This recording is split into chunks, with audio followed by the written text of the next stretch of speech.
Terima kasih pemirsa, Anda kembali bersama kami dalam Power Breakfast. Badan Pusat Statistik mengatakan terdapat banyak manfaat saat pemerintah memanfaatkan Big Data. Berbagai data dapat digunakan oleh pemerintah dalam proses formulasi kebijakan agar peraturan yang dibuat dapat tepat sasaran.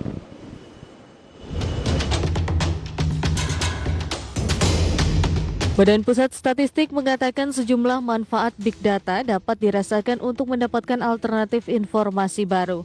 Dengan menggunakan Big Data, BPS bisa mencatat penerbangan domestik dan internasional di berbagai daerah. Ini dilakukan untuk melihat mobile positioning sejumlah wisatawan mancanegara dan wisatawan Nusantara. Kemudian Big Data turut dimanfaatkan untuk mendata marketplace yang dilakukan untuk mengetahui pergeseran permintaan menurut kategori produk sebelum dan selama pandemi. Iklan informasi lowongan kerja dan tingkat penghunian kamar harian di berbagai daerah juga dapat dimanfaatkan BPS melalui Big Data. Tidak hanya itu, Big Data juga dimanfaatkan untuk mendukung dan memperkaya berbagai data statistik yang pernah dihasilkan BPS selama ini. Manfaat lainnya dapat dirasakan oleh pemerintah dan stakeholder untuk menentukan kebijakan yang harus diambil untuk menyasar sektor yang terdampak pandemi agar lebih tepat sasaran. Namun demikian, berbagai tantangan yang dihadapi BPS seperti isu kualitas data, metodologi yang digunakan, aspek legalitas, infrastruktur sampai privasi dan keamanan data. Big Data juga memerlukan berbagai sumber daya khusus yang terampil seperti data engineering dan data scientist hingga SDM riset dan pengembangan. BPS berharap pemerintah dari berbagai kementerian dan lembaga pengusaha, akademisi hingga masyarakat luas dapat berkolaborasi dalam menciptakan Big Data ini. Berbagai sumber IDX Channel.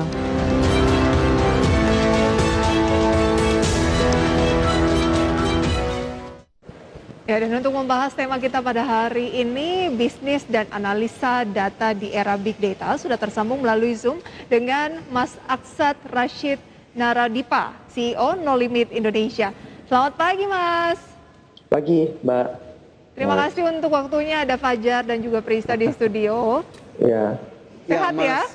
Sehat, alhamdulillah, Mbak Prisa.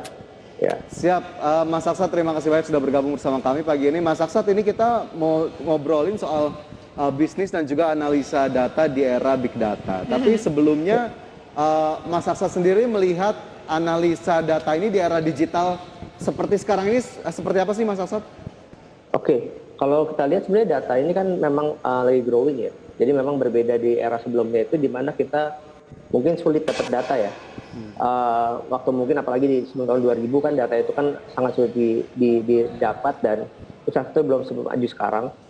Nah, di era sekarang itu memang apa-apa itu di data gitu ya. Kita mau absen di data, kita mau belanja di data, segala macam data, dan kalau kita nggak manfaatin data, akhirnya kita yang dimanfaatin. Nah, karena itu memang peran Big Data di era digital sekarang ini sangat-sangat penting ya, apalagi di era pandemi sekarang di mana semua orang serba digital.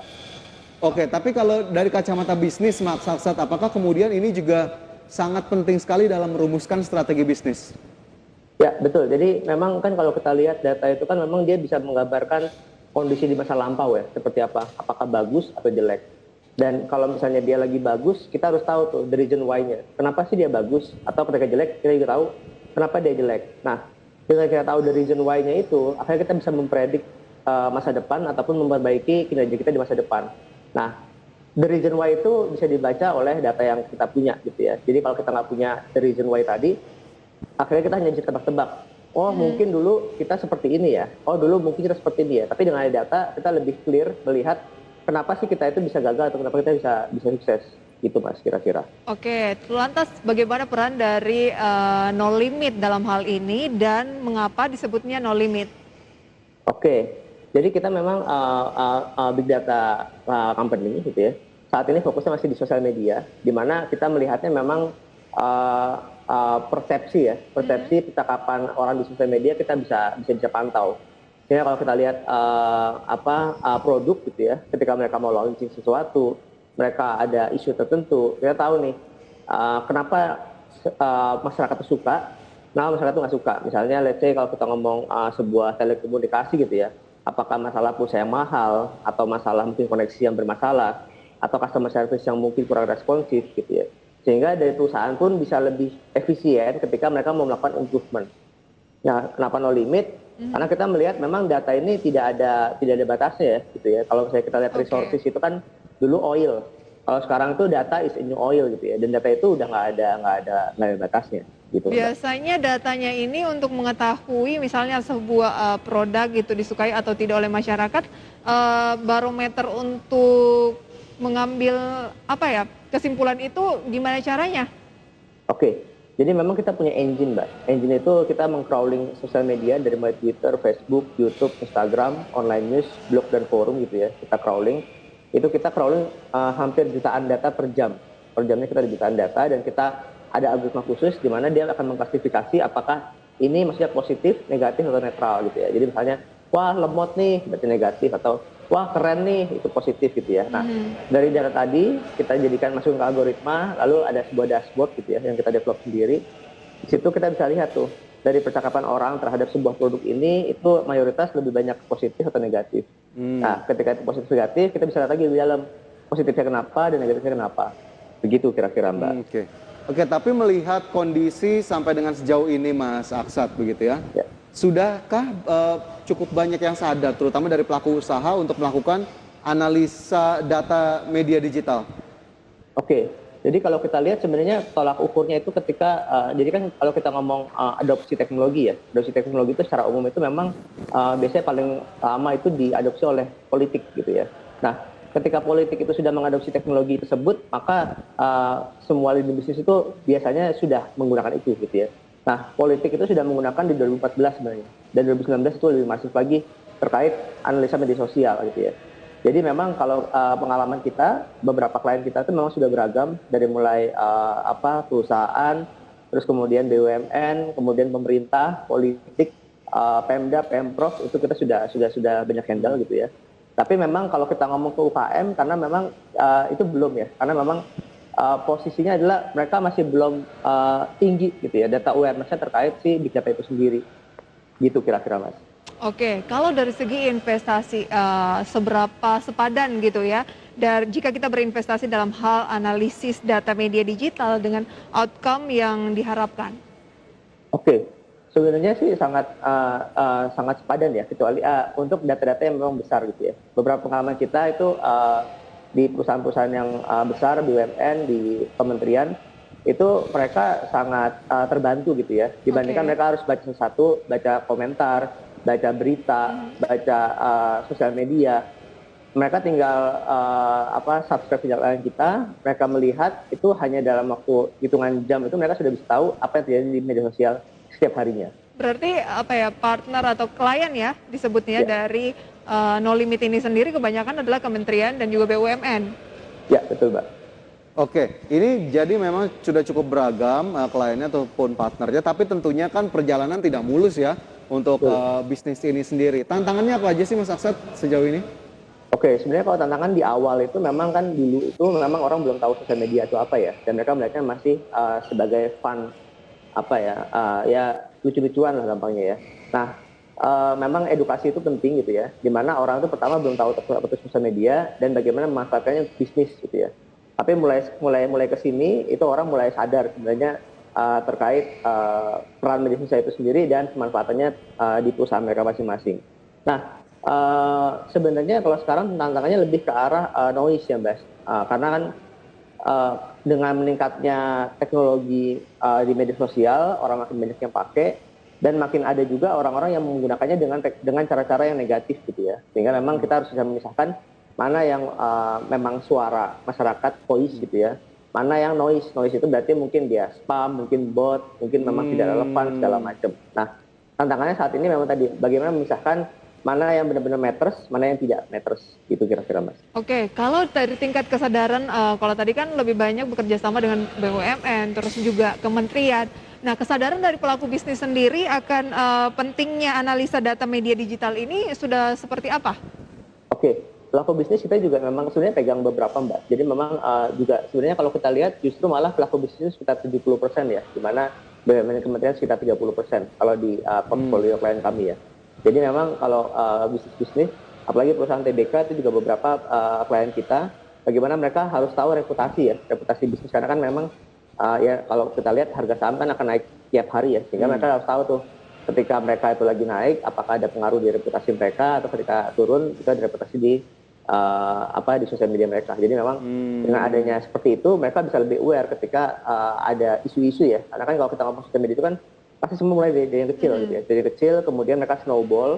Nah, jangan sampai bolanya udah gede terus mereka baru anticipate, karena kan dengan makin besar itu maka akan lebih mahal cost-nya gitu ya. Tapi dengan lebih cepat mereka bisa tackling itu, maka akan lebih murah untuk tackling cost-nya. Oke, jadi memang akhirnya bisa dikatakan ada hal-hal yang bisa saja terlewat jika analisa ini tidak dilakukan, terutama oleh pelaku bisnis. Lantas, bagaimana sih sebetulnya yang ditawarkan gitu oleh No Limit terhadap pelaku bisnis untuk analisis data seperti ini? Tapi nanti kita gali lebih lanjut ya, Mas Aksat, di segmen berikutnya. Dan kami akan segera kembali usai jeda pariwara berikut ya.